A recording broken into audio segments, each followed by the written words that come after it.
Чынын айтканда биз көрдүңүздөр аттарыбыз начар болуп келип калганбыз. Анан чын айтканда ушу даражага жетиш дагы биз үчүн оңойго турбады.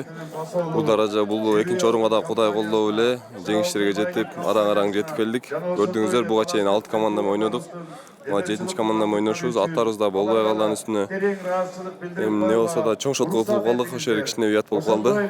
Бирок болушунча аракет кылдык. Булар да катуу даярданып келиптир. Мен байкаганыма караганда сизди Чүй облусунун коргоочулар персоналдуу кармайбыз деп сүйлөшкөн окшойт. Айтор улакка жакын жолотуп койду. Ушундай коргоону күттүңүз беле?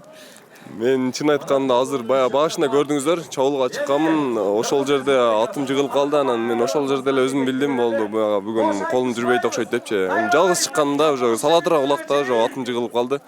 Анан көрдүңүздөр мени ошол улакка жакын жолотпой тосуп туруп алышты. Алар да күчтүү команда, жакшы тактика түзүптүр. Коргоочулар мыкты иштеди окшойт бул жерде. Алардын коргоочулары аябай эле мыкты иштешти. Мени ошол улакка жолотподу көрдүңүздөр. Күчтүү экен аябай. Эми кандай маанай менен кетип баратасыздар жалпысына? Чын айтканда утулуп калганда жакшы маанай болбойт. Алиги жеңилгенди да билиш керек дейт. Жакшы эле буйрса.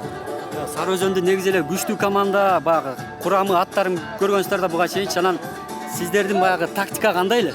Эмнеге үмүт арттыңыздар? Бизде чын айтканда биз утушубузга кече эле көзүбүз жеткен эмес. Алардын аттарын көрдүңүздөр, аябай эле жакшы даярданып келиптир. Болушунча жакшы оюн кылайлы деп аракет кылганбыз. Жанагы жактан ушуну тактап айтып коелучу, өзүңүз кулап түштүңүзбү же чалдыбы, кандай болду? Жок, ал жерде мен жалгыз атакага чыгып, сала турган моментте атым кулап калып жыгылып түштүм.